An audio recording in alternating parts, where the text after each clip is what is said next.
Ciao! Hi guys! So, welcome to Madiscarding Pinay. So, ayan. Pero, yung blue app natin. So, ito, follow nyo na lang yan. Kasi, nawala yung Madiscarding Pinay natin sa blue app. So, na-restrict siya. So, kakashare kasi natin ng mga jobs na ayaw ni Meta na okay lang naman sana, di ba? So, ngayon, discuss natin kasi ito yung kalimitan o maraming nagtatanong kung ano daw yung mga work na in demand pero madali lang. Actually, lahat naman ng work in demand kasi iba-iba yung client, iba-iba yung services, iba-iba yung business na ino-offer ng client. So, kaya iba-iba din yung ino-offer nila or kailangan nilang trabaho or kailangan nilang VA na kailangan nilang magtrabaho sa kanila. So, walang specific kasi lahat in demand. Kasi nga, ang client, iba-ibang on-offer nila. Merong may business, merong yung iba naman products, yung iba services ang ino-offer. So, iba-iba. So, paano masabing madali? So, actually, para sa akin lang naman, madali lang naman yung mga trabaho ng VA. Mahirap lang siya kasi sa una, kailangan mong bumasa sa interview. So, alam naman natin ang interview, medyo yung iba, sabihin na natin, yung iba, ang hirap makapasa kasi depende dun sa nag-interview. So, meron namang iba, yung direct client na 15 minutes, 20 minutes. Pag minsan nga gusto ka lang makita ng client, ha-hire ka na kaagad. Or minsan wala talagang interview. So, meron talagang ganun. Actually, simula 2011 hanggang 2023, wala akong interview dun sa mga nakukuha kong job. So, last year, na-hire ako and then yun, meron siyang interview. So, depende sa client. So, yun. So, paano ko nasabing madali? Madali lang yung work ng VA kasi nandyan na yung instruction.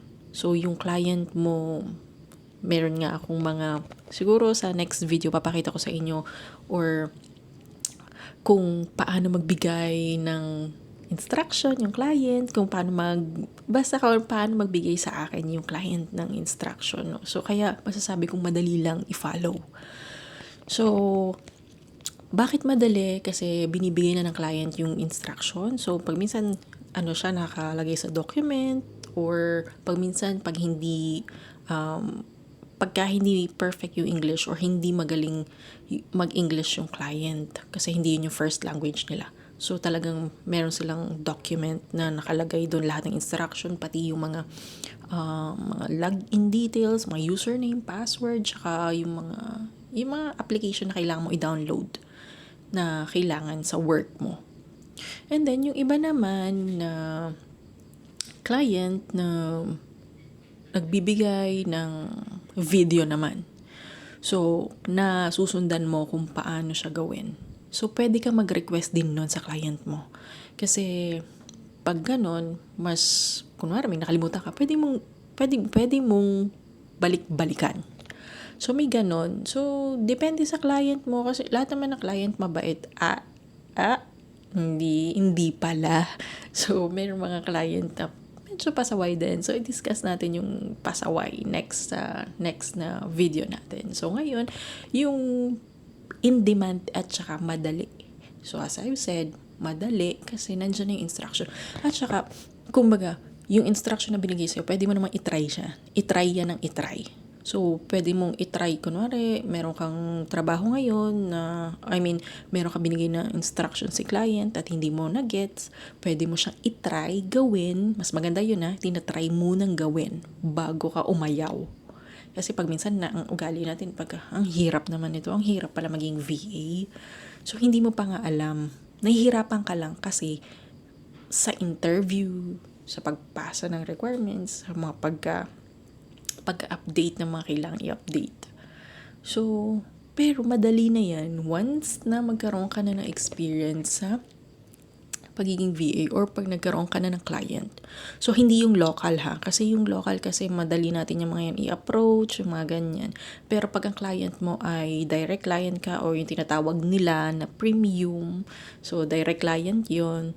So, madali na yan for you maka-apply at makakuha ng ibang job. Kasi nandun na yung confident mo, nandun na yung, ay, kaya ko naman pala to. Yung confident mo at saka yung masasabi mo sa sarili mo na, kaya ko to kasi nasimulan ko na, di ba? So, may ganun. So, yun. So, ang sasabi ko lang, yung in demand, lahat ng jobs ay in demand. So, pagdating kasi sa direct client, so, ang client kasi, hindi yan nag-stick sa iisa. So, isang client lang meron ka, marami kang matututunan dyan. Kasi ang client mo, halimbawa, isang doktor. So, pagka halimbawa, ang task mo sa kanila, admin.